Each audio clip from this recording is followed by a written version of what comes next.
Monsieur Benmourou, bonjour. Bonjour. Ouverture du capital de la BDL le 20 janvier prochain. Plus de 44 millions de nouvelles actions seront mises en vente. L'équivalent donc de 30% du capital de la banque. Le prix de l'action est fixé à 1400 dinars et les dividendes annuels sont de l'ordre de 13%.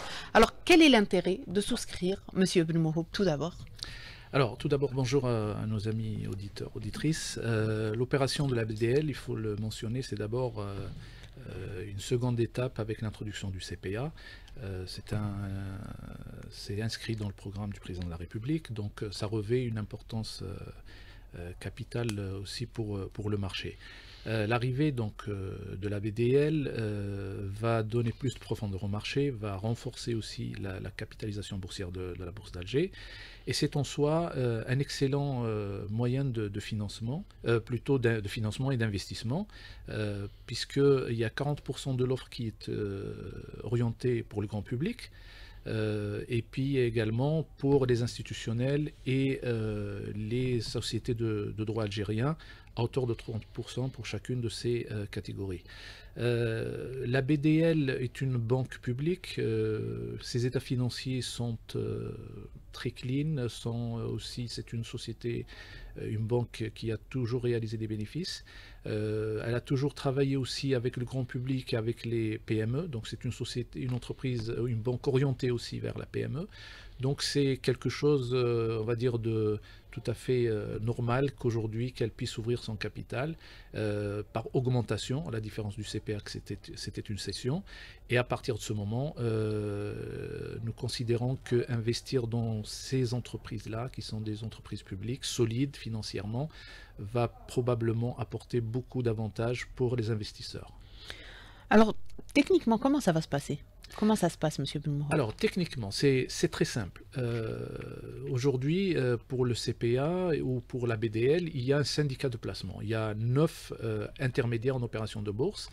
La majorité sont des banques et il y a 1300 agences qui sont mises à la disposition de cette opération sur l'ensemble du territoire national. Donc, les auditeurs ou les auditrices, tous les Algériens résidents qui souhaitent investir n'ont qu'à se déplacer d'abord dans un premier temps vers les agences bancaires et demander l'achat des titres, un minimum de 10 titres pour les personnes physiques, soi-disant donc ce qui équivaut à 14 000 dinars d'investissement initial. Ils peuvent acheter plus. Pour les actionnaires, ou plutôt pour les clients de la BDL, ceux qui ont déjà un compte à la BDL, ils peuvent souscrire directement en ligne. Donc il y a un dispositif qui est mis en ligne. C'est très simple, donc c'est une opération assez basique, et je saisis l'occasion pour dire que cette opération-là ou les autres opérations pour les autres titres qui sont cotés, on procède exactement de la même manière. Donc ceux qui veulent acheter d'autres titres, ceux qui sont cotés à la bourse d'Alger, ils n'ont qu'à le faire, ils peuvent le faire tous les jours de la semaine, se présenter au niveau d'une agence et acheter, et cela en attendant bien sûr de mettre en place le nouveau système de cotation digitalisé qui va permettre plus tard donc d'acheter et de vendre directement en ligne. C'est prévu pour quand, M. Benmourou? Alors, nous espérons le mettre en ligne durant cette année. Nous sommes dans la phase finale des essais pour voir avec l'ensemble des acteurs aussi. Et nous le mettrons donc en production le plus tôt possible. Très bien. Alors vous le disiez, il s'agit de la deuxième banque publique donc qui fait son entrée en bourse après donc le CPA. C'était la première banque. Pour le CPA, justement, aujourd'hui, comment on évalue l'opération? Comment on évalue la présence du CPA au niveau de la bourse d'Alger? Alors, pour le CPA, il faut revenir en 2024. La capitalisation boursière avant l'introduction du CPA était aux alentours de 71 milliards de dinars. Avec l'entrée en bourse du CPA, nous sommes passés à plus de 522 milliards de dinars de capis, soit pratiquement 4,9 milliards de dollars de capitalisation boursière.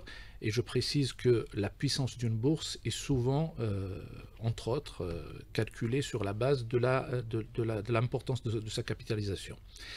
L'entrée du CPA était une réussite. Pourquoi? Parce qu'il y a eu d'abord, sur 138 milliards de dinars initialement programmés en levée, il y a eu 112 milliards qui ont été levés. Et sur les 112 milliards, une grande partie a été souscrite par des personnes physiques. Ça, c'est très important. Ça veut dire qu'à partir de ce moment, on considère que la bourse peut être aussi un moyen de capter de l'épargne et de financer de l'économie à travers des entreprises. L'introduction du CPA était la plus grande introduction en bourse en Afrique en 2024. C'est dire que peut-être ça casse un peu les tabous de ceux qui croyaient que la bourse ne pouvait pas financer des entreprises. Eh bien, la bourse a financé une des plus grandes banques algériennes. Ça veut dire qu'elle peut faire aussi, elle peut financer d'autres entreprises du secteur privé, du secteur public et différents secteurs d'activité, que ce soit dans les services, dans la production. Donc aujourd'hui, nous considérons que le potentiel de la bourse est quand même assez important. Donc il peut donner effectivement un appui au développement des entreprises.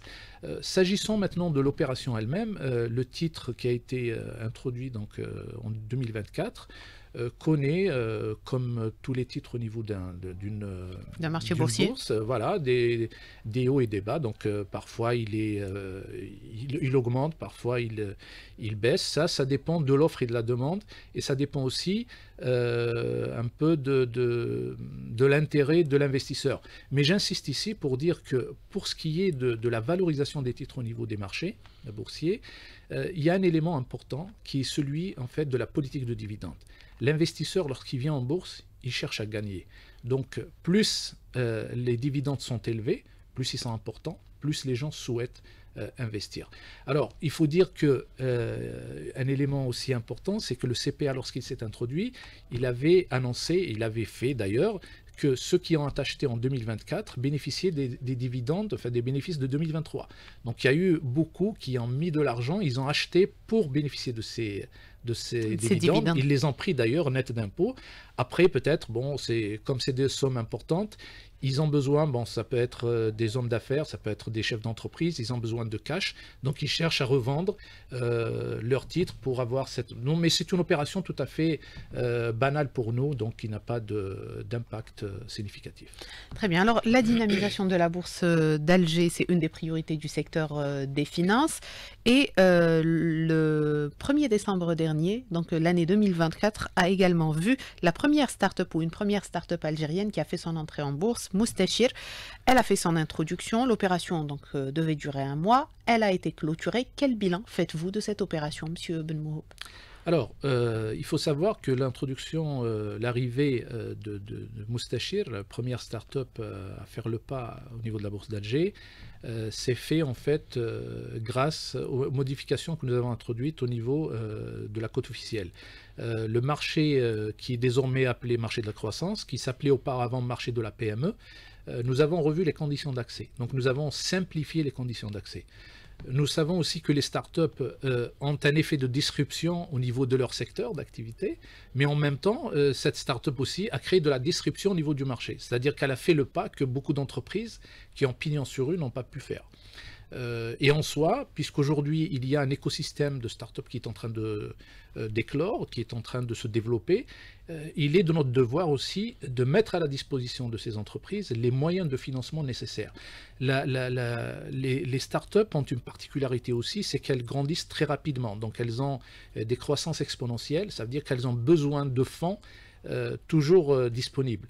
Ben, la start-up Moustachir a satisfait à l'ensemble des conditions légales exigées par la réglementation. Elle a obtenu son visa et elle a pu lever aujourd'hui 94 millions de dinars. L'opération a été une réussite totale. Et il y a eu même une sursouscription, c'est-à-dire que le montant ou le nombre de titres mis à la disposition notamment du grand public ne suffisait pas par rapport à la demande. Il y a eu 20% de demandes de souscription supérieures à ce qui a été déjà mis sur le marché. Donc nous considérons que c'est véritablement une réussite et c'est aussi une façon de dire que la bourse qui a financé le CPA à hauteur de 112 milliards de dinars peut financer donc des grandes entreprises, mais elle peut financer aussi des startups. Donc aujourd'hui, la bourse est là pour soutenir la croissance économique nationale. Très bien. Alors avant de passer, Monsieur Benmouhoub, à ce que prévoit la loi de finances 2025, aux nouveautés qui sont annoncées donc pour cette année, tout d'abord, bilan de l'année dernière pour la Bourse d'Alger. On le disait, il y a eu des nouveautés, il y a eu des entreprises qui ont fait leur entrée en bourse. Comment se présente le bilan de la Bourse d'Alger pour l'année dernière? Alors, depuis la création de la bourse, l'année 2024 a été une année exceptionnelle à tout point de vue. D'abord, donc l'entrée en bourse du CPA qui a marqué, c'était un événement historique, celui de la BDL le sera également. Alors, elle a permis à la capitalisation boursière d'augmenter donc de 72 milliards à 522 milliards de dinars. Pratiquement 662% d'augmentation, donc c'est énorme. Elle a permis aussi à la valeur transigée d'augmenter de manière significative. La valeur transigée, c'est-à-dire le montant qui ont été échangés sur le marché. Avant l'arrivée du CPA, nous étions à quelque chose comme un peu plus de 500 millions de dinars. Avec l'arrivée du CPA, jusqu'au 31-12, la valeur transigée dépasse les 2 milliards 700 millions de dinars. Donc c'est quelque chose d'extraordinaire. C'est une augmentation qui est de l'ordre de 441%, donc c'est impressionnant. Et ça crée en fait une émulsion au niveau du marché. Et ça demande aussi ici à ce que les autres acteurs, enfin l'ensemble des acteurs du marché boursier, mettent la main à la pâte pour créer aussi la liquidité nécessaire. Parce qu'un marché boursier ne peut être efficace, ne peut être efficient que s'il y a de la liquidité. Qu'est-ce que ça veut dire? Ça veut dire que celui qui a acheté, il puisse se dessaisir ou changer son titre en liquide à tout moment. Donc ça aussi, c'est un élément sur lequel nous devons travailler avec notamment les intermédiaires en opération de bourse. Et bien sûr, plus il y aura d'investisseurs, plus il y aura de titres, puisque les demandes, les ordres d'achat et de vente vont arriver en masse. Et je crois, je suis convaincu que la digitalisation va créer en fait une transformation importante sur le marché. Très bien, c'est des questions que nous allons aborder dans la deuxième partie de l'émission. Nous parlerons également de l'émission des Socok et de l'entrée en bourse attendue de l'opérateur de téléphonie mobile Djezzy. Ça sera dans quelques instants. Restez avec nous. Monsieur Benmouhoub, un mécanisme est lancé par la loi de finances 2025. Il est attendu depuis des années, à savoir l'émission des Socok, un produit donc de la finance islamique. Alors, qu'est-ce que les Socok et quelles sont les entreprises cibles, Monsieur Benmouhoub? Alors, il faut d'abord situer le contexte de la finance islamique en Algérie. 2020, c'était l'ouverture ce qu'on appelle des Islamic Windows pour les banques. 2021, c'était aussi la possibilité qui est offerte aux assureurs de donner et d'offrir des produits qu'on appelle takafoul, donc des assurances qui répondent aux principes de la charia. Et bien sûr, pour, finaliser l'industrie de la finance islamique, comme ça existe un peu partout dans le monde, il faut que le marché aussi dispose d'outils qui soient eux-mêmes charia compatibles. Donc les Socok, en fait, ce sont comme des obligations. Donc c'est des titres de dette. Seulement la différence, c'est que d'abord, ils sont adossés à un bien tangible. Donc ça peut être un terrain, ça peut être un bâtiment, un bien tangible. Et bien entendu, ils sont rémunérés non pas avec un taux fixe, un taux d'intérêt, mais plutôt par une marge qui est calculée sur la rentabilité du projet que les Socok financent. La loi de finances de 2025, donc ça c'est à mettre aussi donc à l'avantage du ministère des Finances qui a tout fait pour que cette disposition soit présente publiée. Dans la loi de finances. Oui. C'est aussi la possibilité qui est donnée au Trésor en fait d'émettre des Socok souverains, c'est-à-dire que le Trésor pourra dorénavant, il se finance déjà au niveau du marché, au niveau de la bourse par ce qu'on appelle des obligations du Trésor. D'ailleurs, l'augmentation, par exemple 2023-2024, elle a été de plus de 80%. Et là, on lui donne un autre moyen, c'est celui en fait de pouvoir émettre des obligations, plutôt des Socok souverains, donc des obligations compatibles Sharia, qui vont permettre aussi de financer les grands projets structurants, etc., puisqu'il répond à une stratégie nationale.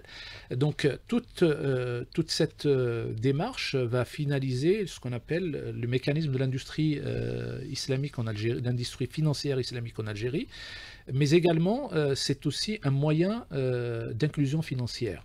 parce qu'aujourd'hui, il est important de mettre à la disposition de l'ensemble des Algériens, quelle que soit leur capacité financière, quelles que soient leurs croyances, leur situation géographique, la possibilité d'accéder à des moyens de financement et de placement qui leur correspondent. Donc là, nous aurons une panoplie de produits qui répondent à l'ensemble des besoins des Algériens, et cela va permettre également de capter de l'épargne et de financer bien sûr l'économie nationale.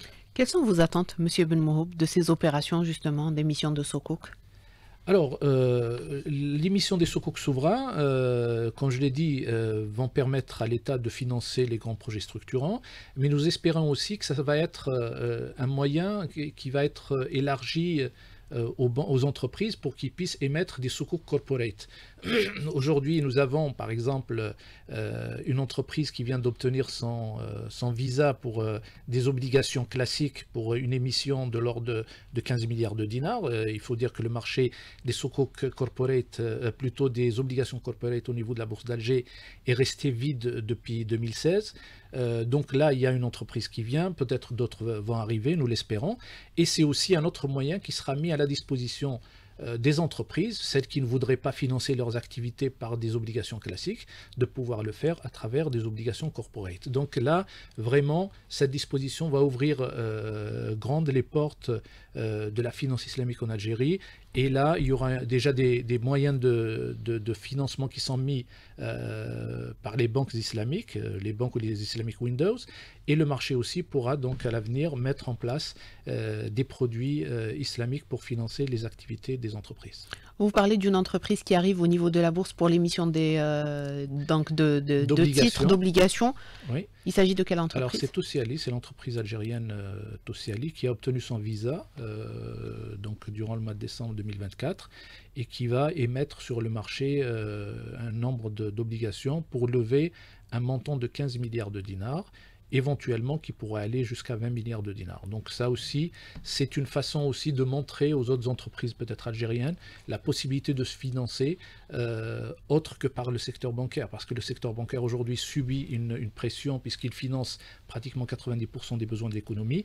Il est nécessaire de mettre en place de nouveaux produits, d'autres acteurs dans le financement, comme la bourse, comme les fonds d'investissement, et tout cela donc va donner une assise financière beaucoup plus solide pour l'économie nationale. Autre entreprise attendue donc au niveau de la bourse d'Alger, cette fois-ci pour une ouverture de capital, c'est l'opérateur de téléphonie mobile Djezzy qui a également obtenu le visa de la COSOB tout récemment. Alors, quelle est la prochaine étape et est-ce qu'il y a des délais, Monsieur Benmouhoub? Alors, il me semble que pour ce dossier-là, effectivement, ça a été annoncé que Djezzy allait être introduite en bourse. Il me semble qu'elle n'a pas encore déposé son dossier pour l'obtention du visa, mais elle est plutôt en phase de préparation, d'évaluation, etc. Okay. Donc c'est inscrit, mais il faut regarder beaucoup plus. C'est pour nous, on le dit, c'est un cas d'école. Pourquoi? Parce que si elle vient, c'est parce qu'il y a un fonds d'investissement qui va se retirer, donc il va ramener cette entreprise sur le marché. Là, on saisit l'occasion aussi pour dire que les fonds d'investissement ont un rôle à jouer pour alimenter la cote, de la bourse d'Alger. Parce que les fonds d'investissement sont des véhicules pour ce type d'opération. Et nous savons aujourd'hui, en Algérie, il y a 6 fonds d'investissement publics, 6 fonds d'investissement. Il y a 58 fonds de wilaya qui ont été mis par le Trésor, donc chaque fonds a une cagnotte d'1 milliard de dinars pour financer notamment les PME, etc., en précis, en CID et autres. Donc tous ces acteurs-là aujourd'hui doivent encore commencer, ils doivent bouger pour ramener des entreprises vers le marché et créer en fait, de donner d'autres moyens de financement. Donc aujourd'hui, l'entreprise algérienne, souvent, elle reste sur soit de l'autofinancement, soit un financement bancaire. Donc aujourd'hui, nous leur disons, il y a d'autres moyens de financement. Ça peut être la bourse, mais avant la bourse, elle pourrait aussi aller vers les fonds d'investissement parce que les fonds aident à structurer les entreprises et à les préparer en fait pour une introduction en bourse. Sachant également que lorsqu'il y a plus-value, c'est-à-dire à la sortie, lorsque la sortie se fait par la bourse, le fonds d'investissement réalise une plus-value qui est nette d'impôts. Donc il y a une optimisation fiscale aussi qui est mise en place par les pouvoirs publics pour inciter ces fonds à venir en bourse. c'est dire qu'aujourd'hui, il y a une véritable mutation du système financier en Algérie dans sa globalité qui est en train de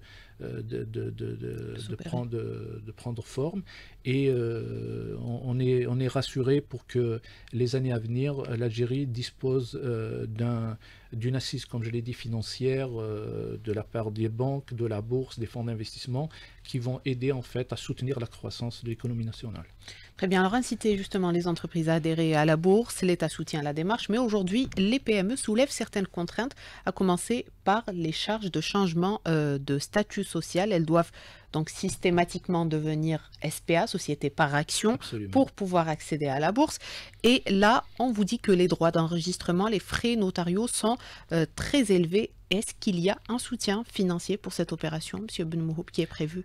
Alors, ce qu'il faut savoir, c'est que les sociétés qui sont cotées, les investisseurs, lorsqu'ils achètent des actions, qui sont donc des parts de capital, les droits d'enregistrement, de mutation, etc., sont neutralisés, c'est-à-dire l'investisseur ne paye rien. Donc ça, c'est déjà un avantage pour l'investisseur. Maintenant, pour les entreprises, il est vrai que la première condition d'introduction, c'est la société par action. Il faut que l'entreprise soit une société par action, par définition, parce que son capital est divisé en actions et non pas en parts sociales, comme c'est le cas de la SARL et de l'EUR. Alors, il faut savoir que d'abord, il n'y a pas aujourd'hui, disons, les textes de la bourse ne donnent pas un avantage avant l'introduction en bourse pour dire que toute transformation est exonérée. Mais je dis que pour aller en bourse, ce n'est pas n'importe quelle société qui peut faire son entrée en bourse. Donc il y a des conditions, il y a une préparation à faire, et cela en fait rentre dans le cadre de ce qu'on appelle les standards de la bonne gouvernance.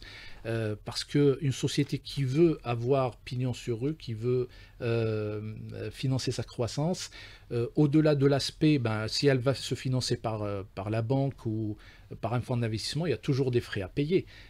Ces frais sont fiscalement déductibles parce qu'il s'agit d'une transformation, donc il y a des avantages fiscaux dans le sens où ils sont déductibles du bénéfice. Par contre, les sociétés qui vont s'introduire en bourse, il faut faire la part des choses. Qu'est-ce que nous allons gagner en nous introduisant ?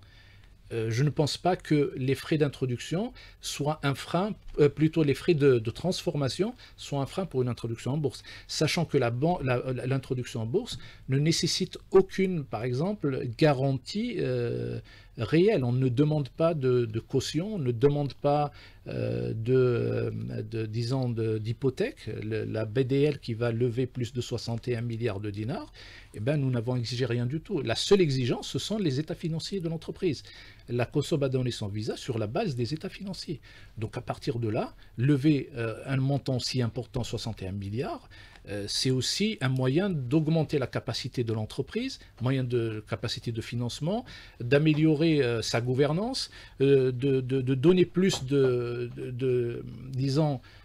capacité à l'entreprise pour réaliser ses projets, notamment de digitalisation, etc.